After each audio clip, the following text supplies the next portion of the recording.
सवा लाख ते एक लड़ाऊं, चिड़ियन ते मैं बाज तुड़ाऊं, तभी गुरु गोविंद सिंह नाम कहाऊं। यानी एक खालसा योद्धा सवा लाख दुश्मनों के बराबर है। खालसा उस चिड़िया के समान होते हैं जो बाज से लड़ जाएं तो उसे भी हराकर ही दम लेते हैं। उन चार साहिबजादों ने गुरु गोविंद सिंह के इन शब्दों को सही साबित करके दिखाया। खेलने कूदने की उम्र में उन्होंने कभी ना भूलने वाला ऐसा अदम्य साहस दिखाया कि हमेशा हमेशा के लिए उनका नाम इतिहास में गोल्डन वर्ड्स में, सुनहरे पन्नों में दर्ज हो गया। ये उन चार साहिबजादों की कहानी है जो सही मानों में सिंह के बच्चे थे, शेर के बच्चे थे।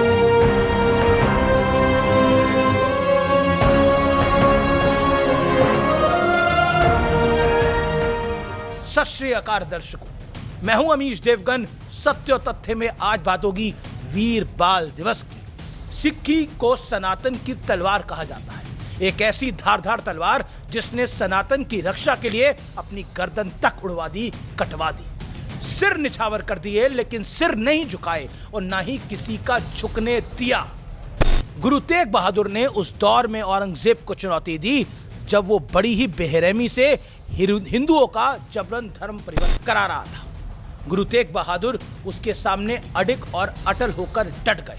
उन्होंने शीश कटवा दिया लेकिन अपने केश कटने नहीं दी। इसके बाद 10वें गुरु गोविंद सिंह का दौर आया। उनके चार साहिबजादे थे, बेटे थे। साहिबजादा अजीत सिंह जी ने, साहिबजादा जुझार सिंह जी ने, साहिबजादा जोरावर सिंह जी ने, साहिबजादा फतेह सिंह जी ने। गुरु तेग बहादुर की शहादत के बाद औरंगजेब ने अपनी सेना को 10वें गुरु गोविंद सिंह के पीछे लगा दिया। 40 सिख योद्धाओं को औरंगजेब की सेना ने चमकौर में घेर लिया। बड़े साहिबजादे अजीत सिंह मुगलों की लाखों की सेना पर टूट पड़े। उनकी शहादत के बाद साहिबजादे जुझार सिंह ने भी वीर गति को प्राप्त कर लिया। चमकौर का युद्ध महापराक्रम की एक ऐसी गाथा है जिसके बारे में एजेंडाधारी नहीं बताते।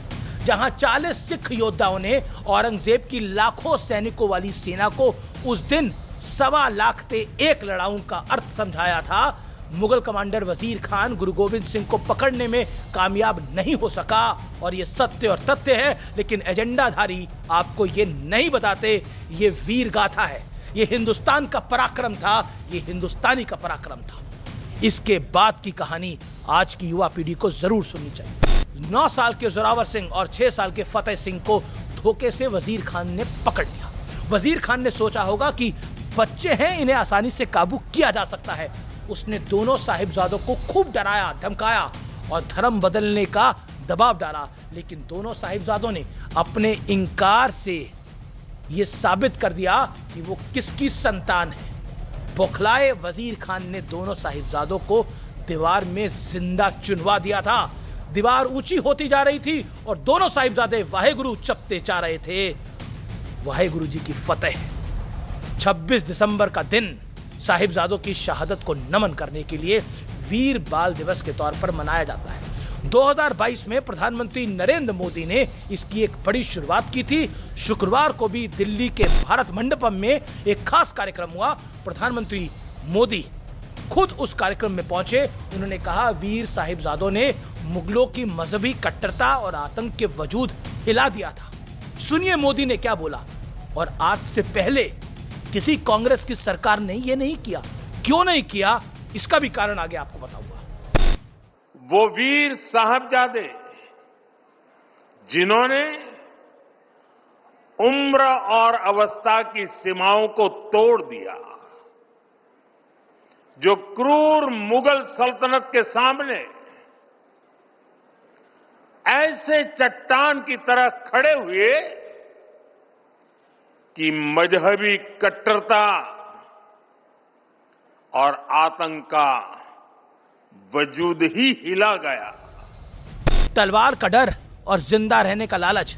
इतिहास गवाह है कि धर्म परिवर्तन के यही 2 आधार रहे हैं। लेकिन 9 और 6 साल की उम्र में साहिबजादों ने खुद को बलिदान कर यह समझा दिया कि खुद को मारकर जिंदा रहे तो क्या रहे, अपने आत्मसम्मान को मिटाकर जिंदा रहे तो क्या रहे, अपनी पहचान को भुलाकर जिंदा रहे तो क्या रहे। आज के जेन जी, आज के जेन अल्फा के लिए यह कहानी जानना जरूरी है, इसलिए ज्यादा से ज्यादा लोगों के साथ शेयर करें। इसलिए मैंने सिखों के बलिदान को विस्तार से बताने की कोशिश की है, ताकि उन्हें समझ आए कि हमारी विरासत कितनी बड़ी है। आज हम जिंदा हैं, सुरक्षित हैं और आजादी से अपने फैसले ले सकते हैं, क्योंकि हमारे लिए न जाने कितने पुण्य आत्माओं ने अपने प्राणों की आहुति दे दी। आजादी के बाद भी देश में दशकों तक ऐसी सच्चाइयों को दबाने की कोशिश की गई। अब हम भारतीयों के बलिदान, हमारे शौर्य की स्मृतियां दबेगी नहीं। ये हमारी विरासत है, इस पर हमें गर्व करना चाहिए, क्योंकि भारतवर्ष ने कभी तलवार के दम पर किसी का दमन नहीं किया। लेकिन बात अगर आन बान शान पर आए तो एक एक योद्धा ऐसा पराक्रम दिखा सकता है जो 1.25 लाख पर भारी पड़ गया। ये महज एक कहानी नहीं है, ये भारतीय संस्कारों की एक बड़ा उदाहरण है। और आज मैं बताना चाहता हूं कि नरेंद्र मोदी ने ये वीर बाल दिवस क्यों मनवाना शुरू किया 2022 से, क्योंकि इससे पहले कई सरकारें आई, कई सरकारें गई। कांग्रेस की सरकार तो 60-70 साल थी, लेकिन वीर बाल दिवस उन्होंने नहीं मनाया, क्योंकि भारतीय संस्कृति पर गर्व करना, भारतीय संस्कृति को आगे बढ़ाना, ये देश के लिए बहुत बड़ा काम है। और शायद भारतीय संस्कृति की मूल भावना यही कहती है जो मोदी ने करके दिखाया है। सिख और हिंदू धर्म दोनों एक हैं, दोनों एक दूसरे से बिल्कुल अलग नहीं हैं।